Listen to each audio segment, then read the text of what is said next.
Hello and welcome to ONTV's Fantasy Football League. I am the commish, Joe Johnson. I'm joined by Ian Witherspoon. Thanks for joining me, Ian. Yes, sir. Hopefully we'll provide a little distraction from today's election news and give you a little entertainment. Let's jump right into the recaps of Week 9.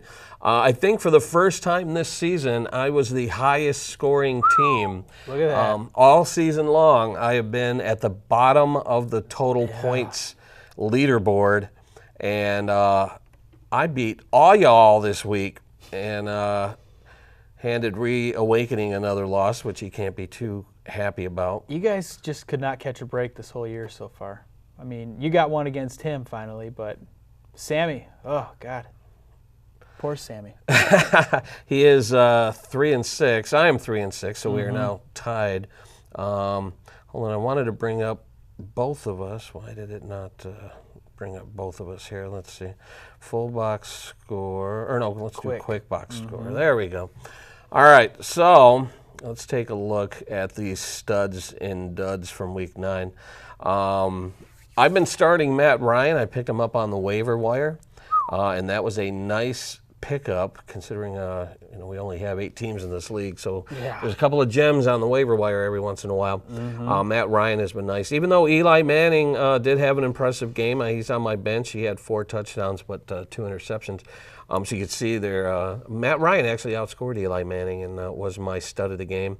Melvin Gordon. How impressive has Melvin Gordon been all season long? Talk about a turnaround from last year. Yeah, and he had a couple of really long runs on Sunday that came up just short of the end zone, so he could have tacked on a couple more touchdowns of that, but someone else would end up poaching the touchdown.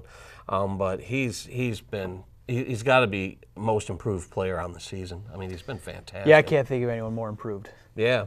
So those are a couple of my studs. My duds, Devontae Booker, who I was expecting a big game against the Oakland Raiders, only produced 2 points. The Denver Broncos didn't look good against the Raiders at all. No. Very disappointing. Over on the other side of the ball, let's see, we got Mark Ingram, New Orleans running back, who was in the doghouse a week prior. He had fumbled and was benched and produced a -3 total. This week he produced 28 points. Let's look at his stat line. 15 attempts, 158 yards rushing, and a touchdown. Yeah. I mean, I'd say he came out in a big way. Yeah, I think really wants that starting job. The message was received, I think. He did go against San Fran, though. Let's bear that in mind. Yeah, that's true. They're not one so of the hot. worst defenses in the league. Yeah. Des Bryant, his first week back, which was last week? Yes. He did pretty well, but this week 1 point, 1 point from Des Bryant, which puts a smile on my face. I'm not a big fan of the Dallas Cowboys. They are good this year, though, man. Sammy was affected by buys. As you can see, he had quite a few buys, not a lot of points on his bench. The only real points that I'm concerned about that I left on the bench was Sterling Shepard, who benefited from Eli's monster game, but can't complain. I put up some nice points this week. Yeah, it's got to feel good. What do we got, 3 weeks left? Of our regular season? Yeah. Something like that. Yeah. I think not dead yet. No, So, there's a pulse there. Yeah. Let's take a look at Valhalla versus the Undeflated. Ian Locke versus Joe Velez. Poor Valhalla, 3-6.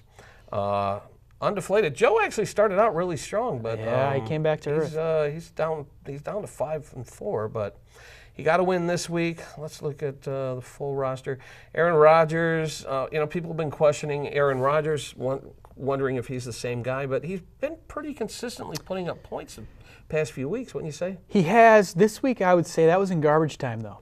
Yeah. The Colts kind of ran away with that one. Yeah, but, in fantasy football, garbage time puts points on the board. Oh, yeah. Doesn't matter. His dud, he started Derrick Henry. Did Derrick Henry even play, or was he? I see a big questionable by his name. I believe he played, but I don't guess he didn't get any touches. -4 from his Titans defense against San Diego. I'd be wary about playing a defense against San Diego. They can score. Yeah. Over on the other side, let's see, Mike Evans, who has been a beast this season. Man, one of the draft day steals. Apparently, he tweaked a hammy or something this past weekend, so you're going to want to keep an eye on his situation. But he put up 27 points against Atlanta. That was a bit of a shootout. Let's look at his stat line.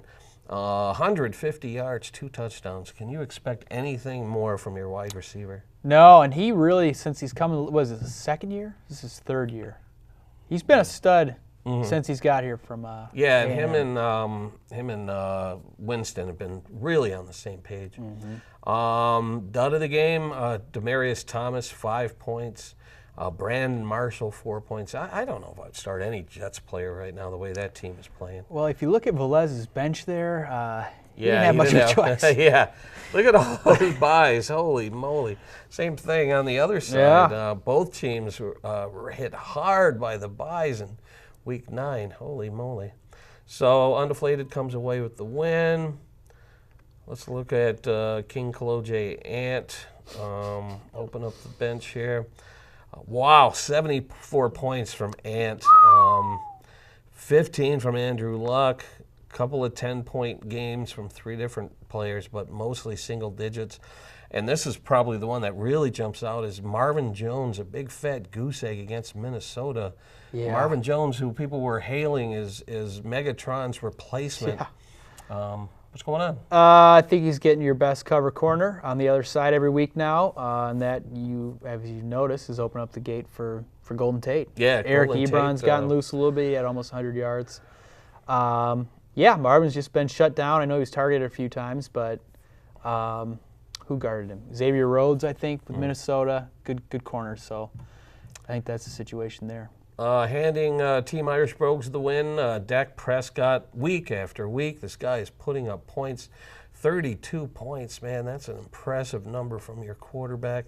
3 touchdowns, 247 yards. Man, he's Rookie of the Year candidate, you think? It's going to stink when Tony Romo comes back, and then he's going to go to the bench, right? Well, we'll see. Just kidding. If they were Quarterback smart, controversy. I can't see that. On the bench, he got points from Russell Wilson, but didn't hurt him at all. And what else? That's about it right there. Kenny Britt, 10 points. And let's go to your game. The upset of the week. Smoke on the Atwater. The 4 and 5 Smoke on the Atwater took you down a peg, Team Witherspoon. Yeah. Let's see what went right, what went wrong. He owed me from last time, I think. Our last Atwater, matchup. a lot of double-digit points. Another rookie stud this season, Ezekiel Elliott, 21 points. This guy has been on a tear. Holy moly, look at that. He has had, look at that yardage. I think he's got about close to 900 yards on the season. So, Yeah. And they were only in the week 9. Oh, my goodness. 2 touchdowns, 92 yards. Guy has been on an absolute tear. Another candidate for Rookie of the Year. Absolutely. Yeah, he definitely helped put him over the top. Jay Ajayi, I don't know how to pronounce it. He was actually on our waiver wire up until recently. Yeah. I don't know how people overlook this guy, but Atwater jumped in there, snatched him up, and he has produced well over 500 yards in his last 3 games. He had a bye last week. Look at the touchdown totals. 2, 3, 4, 5 touchdowns in the last few weeks, last 4 games. Man, how was he sitting on the waiver wire? In another league, in another world, I dropped him. Oh, after really? about week 4. Yeah. Gave up on him, huh? Uh-huh. Yeah, I did. He really turned it on, though, after about week 6. So, week 5, I think. Let's take a look at your team. Drew Brees came through, 34 points. Win over San Francisco. A lot of single digits there. Single digits. I made a mistake. Tampa Bay's been decimated by running back injuries, so I went ahead and picked up Peyton Barber. Started him instead of Latavius Murray. You're welcome, John. Oh, look at that. 30 points on your bench. Yeah. So wow. 3 touchdowns, 100 yards. That was the difference in the game right there. There she is. All right. Well, we're going to take a quick break, and when we return, we're going to look ahead to Week 10 in the fantasy football world. We're going to try and make some predictions and maybe give you some help with your starting lineup. Don't go away. We'll be right back. Hi, Lake Orion. Chief Jerry Narsh, Lake Orion Police. Just a quick conversation with you about a ballot issue coming up in November. You're going to see on the ballot a police millage proposal, and you're going to say, well, wasn't that already on there in August? Well, it kind of was. That's for 1 year. The one you're voting on in November is for the remainder of the years. And the reason it was separated is because the township is no longer collecting the millage. Now the village is. So really, the only thing that's changed is who you pay. The amount is exactly the same as was collected 4 years ago. The millage itself is not increasing. This is not a double dip. It's the same amount, just the difference is who you pay. So I encourage you to get out and vote, and we'll see you soon. All right, welcome back to ONTV's Fantasy Football League. I'm Joe Johnson, joined by Ian Witherspoon, and we're going to look ahead to Week 10 in the NFL. Week 10, we got the Browns going up against the Ravens on Thursday Night Football. I'm predicting a win there. Now, traditionally, For the Browns. What's that? You're predicting a win for the Browns. Win for the Browns, yeah. That's a bold prediction. I think they got some talent there. The running backs, the wide receivers. Their biggest question mark is at quarterback. When are they going to start Terrell Pryor? At quarterback? Yeah, might as well. You got to. We'll see. He's doing pretty good as a receiver, though. Yeah. Now, speaking of the Browns, they are ranked overall in fantasy football dead last, and they're going to be playing the Baltimore Ravens, so expect some points from your Ravens players. San Francisco's ranked 31st. They're going to be facing Arizona. Ranked 30th is Atlanta. They're going up, traveling to Philadelphia. Tampa Bay, ranked 29th, they're going to be hosting the Chicago Bears. Indianapolis is on a bye, and then ranked 27th overall in defense is the Saints, who are going to be taking on the Broncos. Let's break it down by skill position. Ranked 32nd against quarterbacks are the Atlanta Falcons. They're going to be playing Philadelphia, traveling to Philly. Carson Wentz, who is... Gosh, after a lot of hubbub early in the season, he's really cooled off lately. Last week, 0 touchdowns against the Giants and only has 2 touchdowns over the last 4 games. If you don't turn it around against Atlanta, you have no hope. What are you predicting Wentz is going to do against the Falcons? At home. The problem is he's a rookie. Mm-hmm. You know, he went to a small school. There's going to be growing pains. Obviously, he has talent. Obviously, I think he's the franchise quarterback. But you never know. I mean, Dan Quinn, the head coach of the Falcons, he's a defensive guy. He's been in the league a little bit longer than Carson Wentz. So I think struggles will still continue for him. Yeah, if you have better options, play him. Absolutely. But if you're getting hurt by buys or something like that, Wentz might put up some points against Atlanta. I mean, they are ranked dead last. But if you have better options, go with better options. Ranked 31st, we just talked about Cleveland. They're going to be traveling to Baltimore to take on Flacco, who I read might be suffering a knee injury. They said he was wearing a brace during last week's game, which was broken as he was wearing it. He has more interceptions than touchdowns, 7 interceptions, 6 touchdowns on the season. But is he going to put up points against Cleveland? No. No? No. You done with Flacco? Yeah. Yep. The Browns are still a professional football team, and you look at Dallas's high-powered offense. They put up 35. That's a lot. It's not a complete, bombing. It wasn't 50 points. Right. So I see this game as a little competitive, divisional game. So there's going to be some fire in Cleveland's bellies. I'd sell on Flacco for sure. Yeah, I agree. Ranked 30th against quarterbacks, Tampa Bay Buccaneers going to be taking on the Chicago Bears. Jay Cutler's coming off a bye. He missed 5 games with injury. In Week 8, he threw for 252 yards and a TD against Minnesota.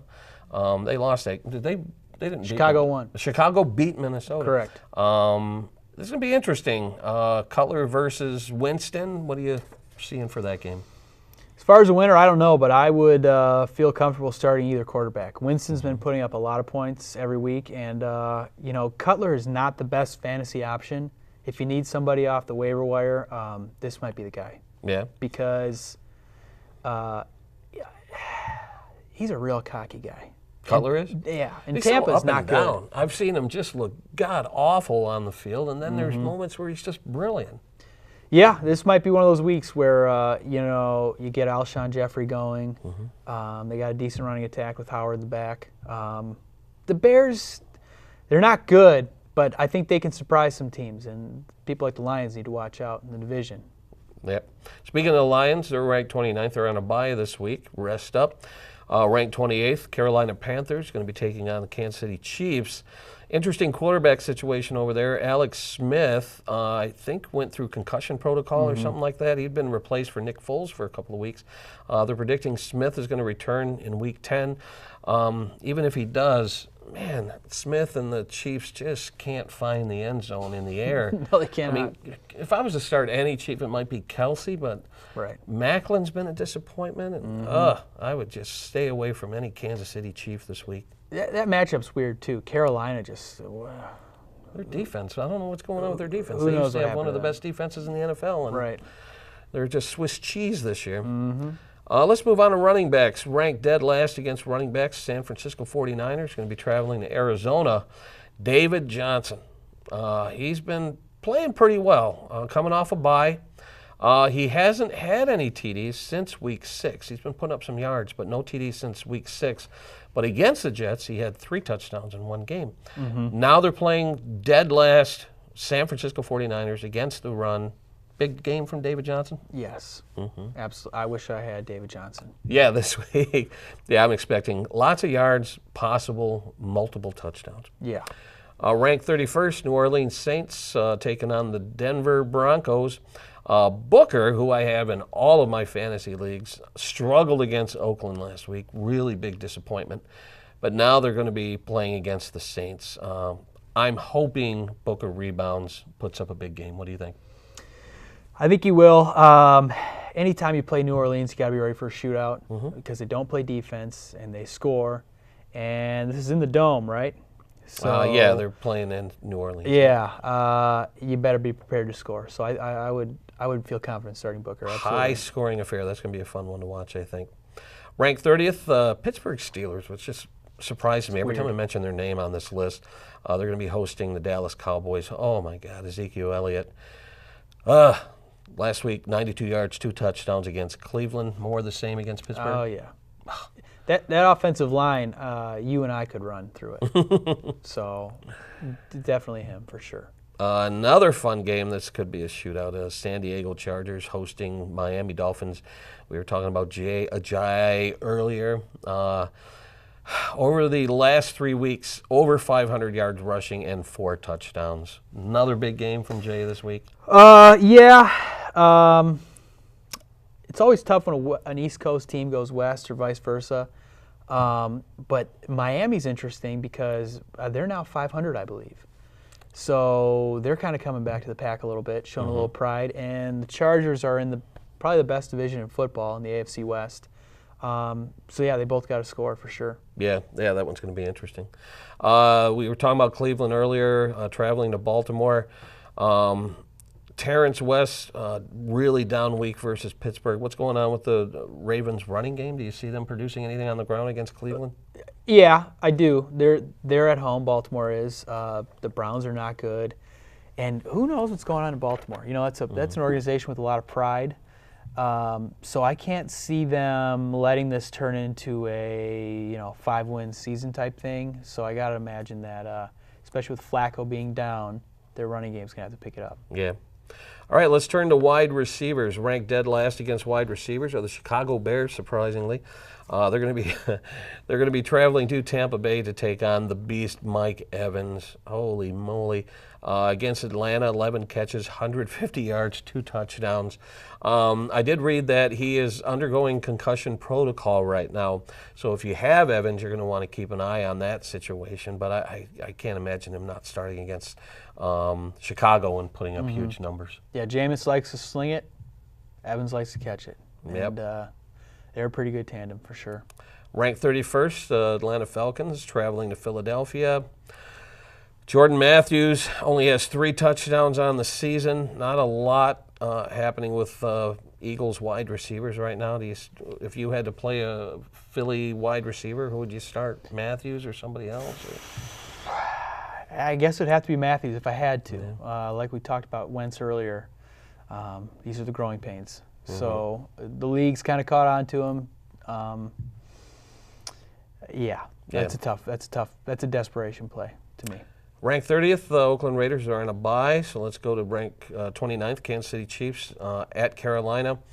Kelvin Benjamin, no touchdown since week 4, only one 100-yard game on the season. What's going on with Kelvin, and do you expect him to turn things around against Kansas City? I do. Cam's too talented. Calvin is, I think, a great receiver now and in the future. There's a lot of talent on that team for them to be as bad as they are. So eventually I think they're going to get it right. Will they do anything this year? I doubt it. But, like I said about Baltimore, it's probably not a 5-win football team. So I got to imagine Water's going to find its level at some point, and these guys are going to start producing. And I'd feel confident starting Kelvin Benjamin almost any week. Yeah. Because he has that ability to just go off. He has been a little disappointing over the last few weeks. Yeah. Now, in that same game, Carolina is ranked 28th.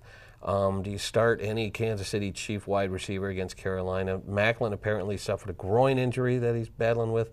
You got Chris Conley, and then, of course, you got Kelsey, the tight end. Do you start any Kansas City Chief wide receivers? Not unless you pay me or I'm desperate. Yeah, I don't have any on my starting roster. And then we talked about this game, Baltimore versus Cleveland. Coleman is coming back. He missed 6 games with an injury. His first game back against Dallas, he had 3 catches for 41, so he's kind of easing back into it.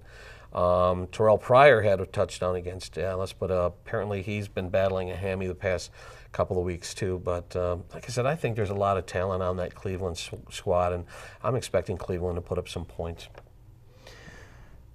I cannot agree with you there. Really? But, we'll see. Divisional game, they got to win a darn football game. The 08 Lions, I hear, are kind of wishing they don't. But, that's a desperation play for me. Anyone on either one of those squads. So. I'm starting Pryor. He's been good. Yeah. Been surprising. I had no idea that he'd do as well as he's done. Yeah. So. So before we go over and take a look at next week's games in our league, I'm just kind of looking. Our Lions are on a bye.